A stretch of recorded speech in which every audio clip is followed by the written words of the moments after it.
Pump it up, pump it up. Trae. Come on, come on. With Trae. Pump it up, pump it up.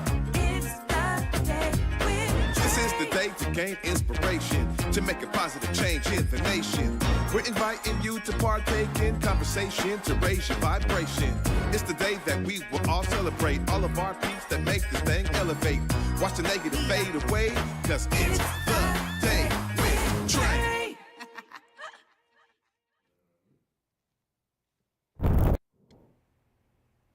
Grand Rising, everyone. Welcome to the Day with Trae. I'm your host, Trae Holiday. I get to welcome you to a terrific Tuesday. Excited for my guest in the building, Katie Wilson, candidate for Seattle's mayor, is going to be telling us about her journey and her campaign. But of course, y'all know it's the top of the show. This is where you join us, right? Go ahead and share this show with folks who you feel could benefit from our daily dose of dopeness right here on the Day with Trae. And if you can't watch us, we always got you covered because you can still listen to us anywhere you find your favorite podcast. Just search Converge Media Network and the Day with Trae. You'll find us on your favorite platform. Now, before I get into it with Miss Katie here, I got to say there's something really special about organizing. And over the weekend, I got to be a part of this amazing opportunity to pour into some great organizing that's happening here within Seattle and beyond.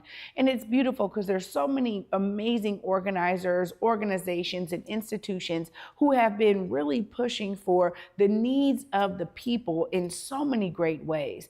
And one of the things that was a big takeaway for me was always something that has been resonating with me ever since I really started doing community organizing work. And that's the power of collective voice. No matter what issue you may be pressing on, what bill or what law you're trying to make happen, ultimately, I tell you, there's power in collective voice. Now, y'all have maybe heard me say this before, but every time when we start having the opportunity for community participation in a wide variety of realms, what really moves the needle is community pressing for something at a large scale.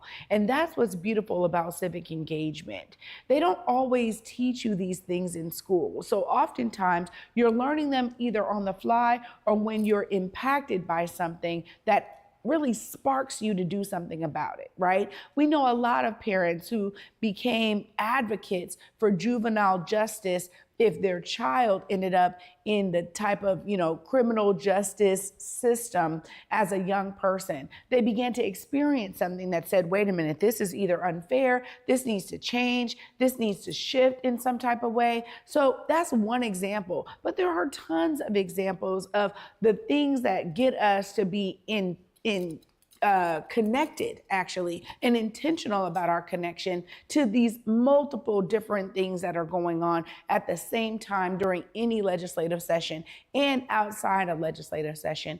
When we think about our elected officials, they really are there to do the work for us.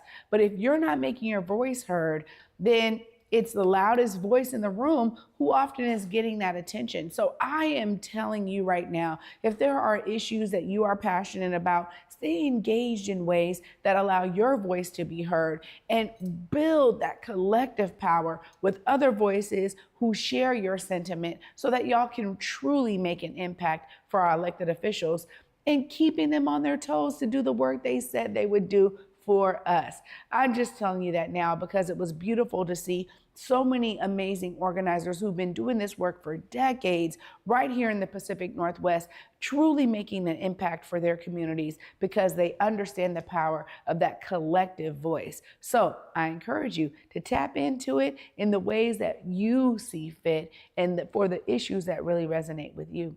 Well, after this break, Katie Wilson's coming up next to give us some more insight on why she's putting her name in the hat for Seattle mayor. You don't want to miss it. Stay tuned. You're watching The Day with Trae. Empowering the community one connection at a time. ConnectWise, your partner in finding the support you need. Download the app today and experience the difference that a connected community can make. Learn more at eec-wa.org/connectwa-app. Hey, what up, everybody? Truth Talks is one of the hottest shows streaming, and we're expanding. You can catch all the tea live and unedited Monday through Friday at 8 p.m. Eastern, 5 p.m. Pacific, and again at 11 p.m. Eastern, 8 p.m. Pacific. Dive into the truths you need to hear from pop culture to politics and some of the biggest celebrity exclusives. I wrote the song in the car. Get out the way. That was my theme song. Set your reminder to catch us live on Fox Soul or binge watch on YouTube/Fox Soul. My hair is definitely unique in the rodeo industry, and not a lot of girls wear their natural hairstyle. And since I do, it makes it a lot harder to find equipment that fits my head the right way. When I speak about being unique, that's what I mean is why should we have to change our hairstyle for safety maybe? Why can't they create something for us to be ourselves in and still be safe on the trails? You don't have to change the way you look because you're beautiful the way you are. Welcome back, y'all, to The Day with Trae. I'm your host, Trae Holiday. Joining me right now is Katie Wilson. Hi. Hello, great to be here, Trae. Yeah, thanks for coming on and giving us some insight. So there's always some type of spark. What made you say, I think politics is where I need to be putting my brilliance? Tell us a bit about those beginnings and that decision to do this race. Sure, and I loved your introduction, by the way, about community organizing, because what I've been over the last 14 years is really a community organizer, I'd love to say a little bit more about that. But as for the spark, you know, I've never really thought of running for elected office as my role. Over the years, when people have said, "Oh, you should run for office," my answer has always been, "No, absolutely not." So, what changed for me really was the special election in February on social housing. And so, as I'm sure you remember, we had a election on funding the new Seattle social housing developer, which was established by a citizens initiative last year. And the measure that people voted on this February was to basically tax some of the wealthiest corporations in our city to put some funding into building this social housing. And this is kind of a somewhat new idea in Seattle and in the United States, but there are many European cities which have large social housing sectors. And so this is like publicly owned, permanently affordable housing. You know, it's a great idea, and Seattle voters overwhelmingly told us this February that they want social housing in Seattle. Unfortunately, our current mayor, Bruce Harrell, was kind of the face of the campaign to undermine that measure. You know, he was working with Amazon and Microsoft and the Chamber of Commerce, and they didn't want this tax on large corporations to fund affordable housing. When I saw those results, this just overwhelming support for social housing, I was thrilled. And then my next thought was, we really need city leadership that is committed to making this work, because we have this new social housing developer, and it's going to be complicated to make it succeed, right? We need to put together financing in a very difficult fiscal environment where interest rates are really high. We have the governance of this new developer. And so it's not going to be easy, and I'm afraid that if we have our elected leaders trying to undermine that project instead of trying to support it, it could easily fail and be seen as a boondoggle in the next few years. And that has implications for Seattle, for our ability to build the housing that we need for both for the folks who already live here and then for the more folks who are going to continue to move to our region. And it also has implications outside of Seattle, because Seattle is kind of on the forefront of this idea in the US. And so other cities looking to do something like this, if they see it fail here, they might think twice. So that was really what got me seriously thinking about jumping into this race, because I just really think it's important. I mean, if I had to sum up my campaign in one word, that word would be housing, because I just think that that is so many people in our communities are feeling the pinch of high rents and unaffordable housing.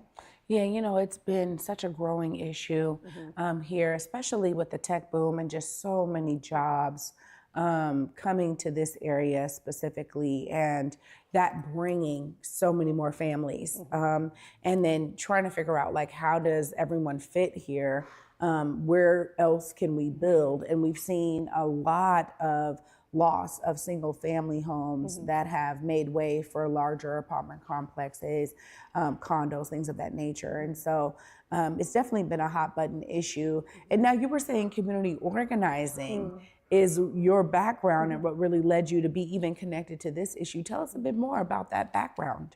Sure, yeah. So my organizing over the last 14 years has been with the Transit Riders Union, which is a grassroots democratic membership organization that I helped to found back in 2011. What was happening at that point, that was a few years after the financial crisis and the Great Recession, and transit agencies around the country, including here in Seattle and King County, were facing big budget shortfalls, and local governments were as well. And King County Metro was talking about having to cut their bus service by 17% countywide, which would be really devastating, especially for people who depend on public transit. And that the fight to save our bus service is what the Transit Riders Union grew out of. And so over the years, we've done a ton of work on transit affordability and access. We played a big role in winning the Orca Lift low-income fare program, which thousands and thousands of people use now in our region to ride for a reduced fare. And other free and reduced fare programs. And actually one of the campaigns that I'm most proud of participating in was working with the students at Rainier Beach High School to win free transit passes for middle school and high school students. And that eventually expanded, and now we have free transit for youth across Washington State, and that was really started with the courage and the determination of students at Rainier Beach. So that's one kind of side of our work, but we've also expanded to become a multi-issue organization over the years. And in the last few years, for example, back in 2022, we built a coalition in Tukwila in South King County and ran an initiative to raise the minimum wage to the highest in the country.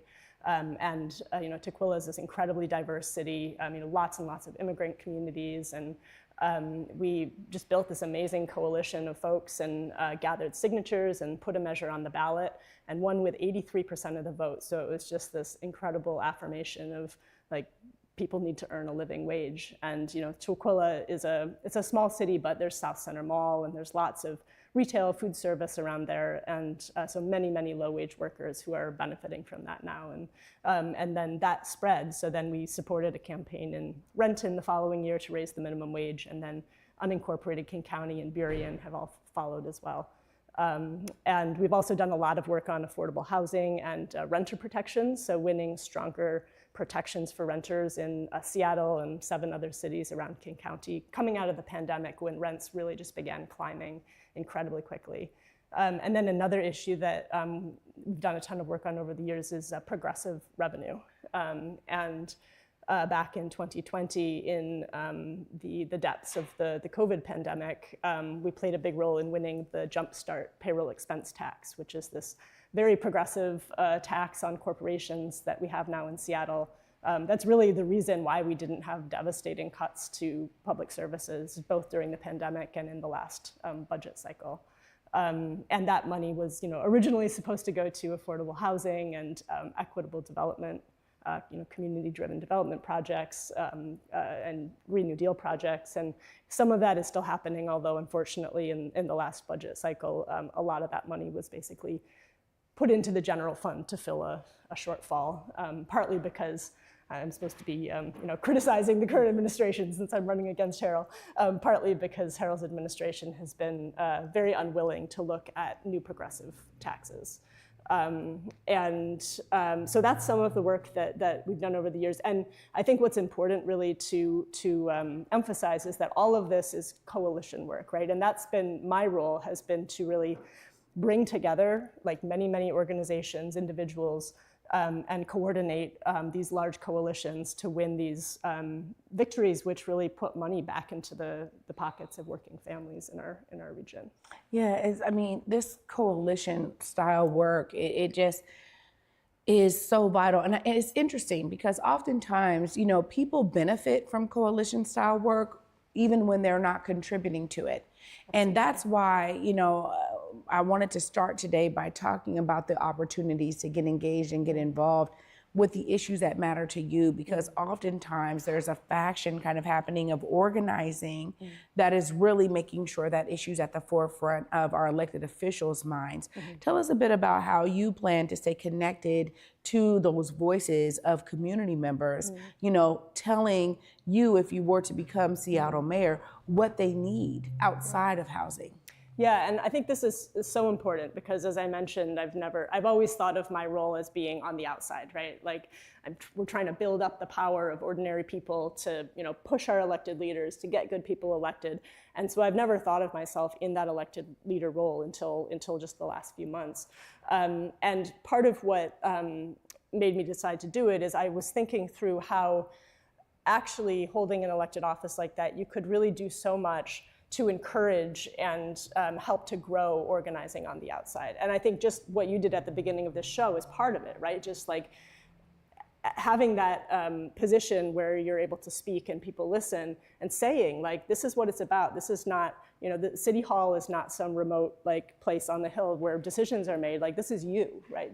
We're supposed to be representing you, and really encouraging people to get involved and to push and to hold their elected leaders accountable, hold me accountable, right? If I'm in that office, and also just to showcase the work of so many organizations, community groups, labor unions, folks in our region who are really building up this power of ordinary people, and just making sure that we're listening to the people who are listening to the people, right? Like, one of the things that I think is unfortunate about the current administration is just how close ties they have to, like, the Chamber of Commerce, and the people that tend to have the loudest voices are the people with the most money.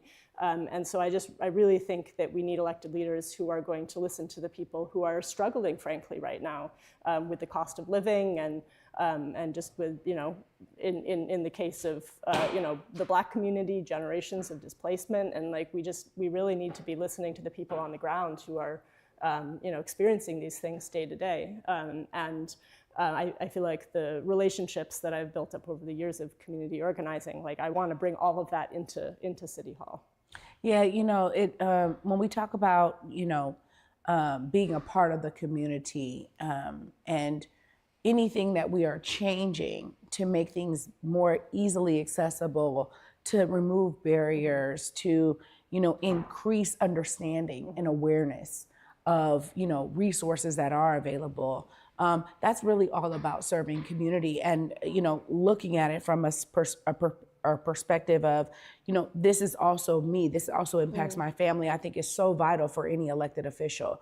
When we think about, the city of Seattle in particular, we've seen many different articles come out, a lot of different, stories about this kind of difference between the council and the mayor. And so I want to ask you about that, particularly how do you see, also being able to bridge that gap that sometimes exists between the relationship of the city council and the mayor's office? Yeah, and the way that the relationship works in principle is that the council passes legislation, and then the mayor, as kind of the executive branch, is carrying that out right through the instrument of the city. And I think, and one thing that I've noticed in some previous mayoral administrations, as someone who's worked on trying to get legislation passed through council, is that the mayor actually has a lot of power to sometimes not even to do the things that the council has legislated or that the voters have even voted on, right? I remember back under Mayor Durkin, Jenny Durkin, something that happened was, we had all these rapid ride bus lines which had been kind of approved by voters, and then she just kind of was like, oh, we'll just not do that for a while, right? And so the mayor has this power to kind of implement or not implement, but is supposed to implement, right? And I think it's so important. And looking at the current council, I certainly have some, I think, very different values than some of the current council members, but I think it's very important to try to have as good a working relationship as possible between the mayor and all of the council members. And so I would certainly work to do that, even though recognizing that we're not going to agree on everything. And, for example, I think, I do think that probably all the current council members genuinely want to see progress, for example, on our homelessness crisis and on public safety, although maybe have very different ideas of exactly what that means or how to get there. But I guess I would hope that we could have a really kind of fact-based and community-based conversation about how we can improve things and make some progress. It's a tough one. Well, there's also a lot of economic disparity within the city of Seattle. We see this time and time again when we look at statistics based on race and ethnic background that show this wide gap of, income from white families to Black or, Native or Indigenous families or tribal families. We see this gap often, and we hear a lot of rhetoric about how to close that gap, how to ensure that we are focusing on those who have really been removed from access the most or have been oppressed the most. How do you foresee building that into your campaign as mayor? Yeah, I mean, I think that, there's kind of, in general, like, I think the policies that I would want to be fighting for are policies that, first of all, create affordable housing, obviously, and stronger protections for renters and also for workers. And I think that thinking about how we can do housing in a way that really benefits the communities that have been both left behind and displaced by the development that's taken place over the last 20 years or so. I love like what Africatown is doing and also like the community land trust model. And I think there's a lot more that we can do to create like affordable homeownership opportunities, especially in communities where there's been a lot of displacement. And I think that social housing has a huge potential here too, because there you're creating this permanently affordable housing. And one of the things that we're seeing is that, lower income families, Black and brown families especially, like you're paying like 40, 50, 60% of your income every month on housing costs. And how are you supposed to get ahead if that's your situation, right?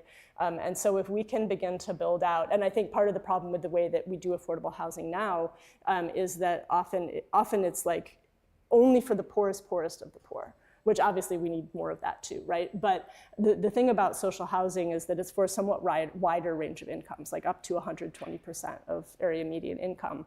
And so if you're guaranteeing that people aren't going to be paying more than 30% of their income in rent, then that really opens up opportunities to do something else with the rest of your money, right? Like if you're trying to save up to start a small business, or you're trying to save up for your retirement or for your education, right? And so I just think that like affordable housing and really making sure that we're also targeting the way that we do that so that communities that have borne the biggest brunt of the affordability crisis are benefiting is really part of the way forward there. When you think about how you want to showcase to Black communities specifically that you are the mayor for them, what are some of those things that really pop up for you outside of social housing? I think I'd like to have, and what I'm starting to do with my campaign is just like reaching out to folks and organizations that are working in Black community and trying to understand like what do they think the answers are, because this has to be a partnership. And so I know that in the context of the comprehensive plan discussion, for example, that's going right now at the city, I know there's a coalition, CORE, I think it's called, of organizations that have proposed a whole bunch of policies around how like land use and other kind of policies can work to make sure that we're not making displacement worse in legacy communities in the central area and in Southeast Seattle. And so, I think I would want to work closely with those organizations to make sure that we're implementing those policies so that as we're adding more housing, first of all, we need to be really focusing on adding housing, especially in the wealthier, whiter communities that have just not taken their share of the density over the years. But I think there's additional things that we can do. Like, for example, think about like backyard cottages, right? And I think this is like a really good option for homeowners where like property taxes are getting more expensive. You can add a backyard cottage, you can rent that out, like your parents can live there, as they age. And so I think there's probably things we can do to make, for homeowners, developing a backyard cottage on their property easier and less expensive. So like that's something that I would want to look into. And there's some things which the city doesn't have control over, but we can advocate more strongly for at the state level. So I know that there's been, in a couple of recent legislative sessions, a bill that would allow more of a home's value to be exempt from property tax. And so things like that, I think, could really help to help people kind of stay in their homes and also be able to like leave that to their children. Lastly, I want to talk about small business and economic opportunities. Yep. So, you know, it's clear your background is really centered in housing. And I see how you're connecting housing to a lot of the different initiatives that you would push and that your campaign is likely founded on. Outside of that, I want to talk about what you would be doing for businesses, small businesses in particular, to ensure that they have access to the capital they need to be sustainable. Yeah, and I think, I mean, right now it is really hard to be a small business owner in Seattle. There's no question about that. Like, everything is expensive. And we've had so many businesses close, so absolutely. It's true. And, you know, we had last year, there was a whole debate around the phase-in of Seattle's minimum wage, right? Because we've had this long kind of phase-in since it was first implemented. And so from last year to this year, there was a big jump for small businesses, especially with tipped workers, like the restaurant industry. And there was a big debate about, like, do we want to not do that phase-in, right? And just have a two-tier system. And I was very much in favor of completing the phase-in because, like, workers need a living wage, full stop. However, I do think that the city can do a lot more to help small business. You know, I've started to talk with small businesses to like hear what they have to say and get ideas. And the kind of things that I've heard so far is certainly like if there's a way that the city can facilitate access to like low interest loans or no interest loans.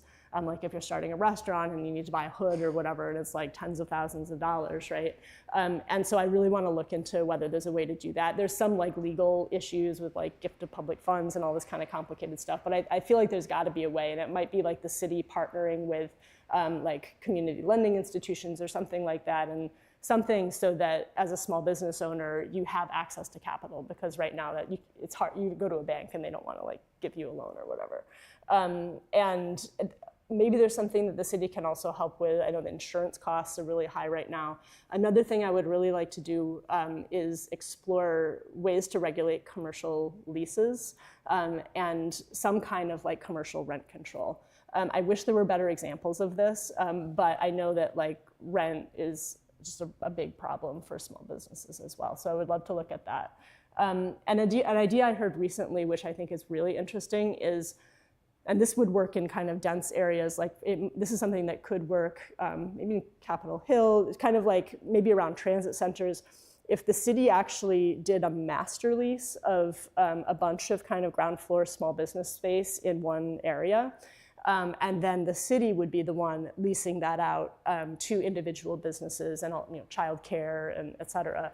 And that would basically give the city a lot more control over adjusting rents based on like what a business is afford to pay at that moment. And so there could be more like business incubation for small businesses. And you could also be more intentional about having a mixture of uses, like, oh, well, we need a grocery store in this neighborhood because it's a food desert and we need childcare. And so I just think there's a lot of potential there for creating just, a more hospitable environment for small businesses, especially as they're getting started.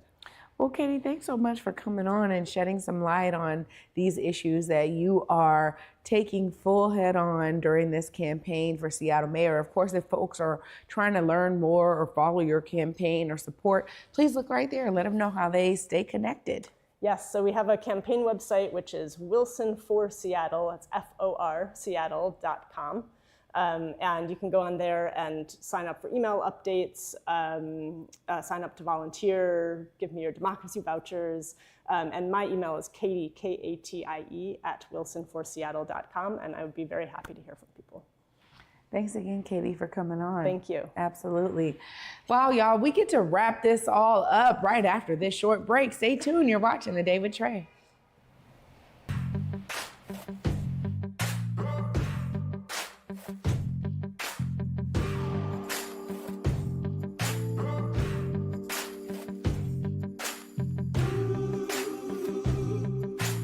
Getting the scholarship really changed the conversation. It went from, no, I can do school in my free time and make it work, to I could only focus on school and I could be the best I can be every single day. I can soak up everything. I can read before class and make sure I'm not just learning enough to pass a test. Like, I could really pour all my time into school. That's what having a Seattle College Foundation Scholarship did for me. Truth Talks is the hottest streaming show on TV. Catch all the truths about pop culture to politics and today's biggest Why stars. tiptoe through life? Monday through Friday, live at 8 p.m. Eastern, 5 p.m. Pacific, and again at 11 p.m. Eastern, 8 p.m. Pacific on Fox Soul. Coming in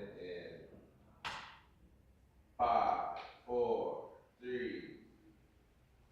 Welcome back, everyone, to The Day with Trae. I want to thank my guest, Katie Wilson, for joining me today, telling me all about the reasons why she's saying I'm throwing my name in the hat for Seattle mayor. You know, there's always something so personal that drives oftentimes anyone to decide to become a politician. It is a serious journey, and I'm grateful that we got to learn more about Katie's journey here. So, of course, if you're wanting to learn more and tap in, make sure you go to the website. And I encourage you, as I did at the beginning of the show, to make sure you stay engaged civically. You know, we make our cities and our states better by being engaged and making sure our voices are heard on the issues that matter to us. So thanks so much for watching. Y'all know I'll be back with you tomorrow. And until then, at 11 a.m., y'all, peace.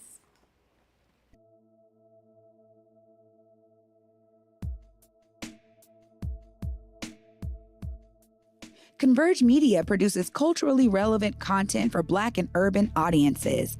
Our coverage is raw, transparent, and objective, praised by community leaders, government officials, and residents.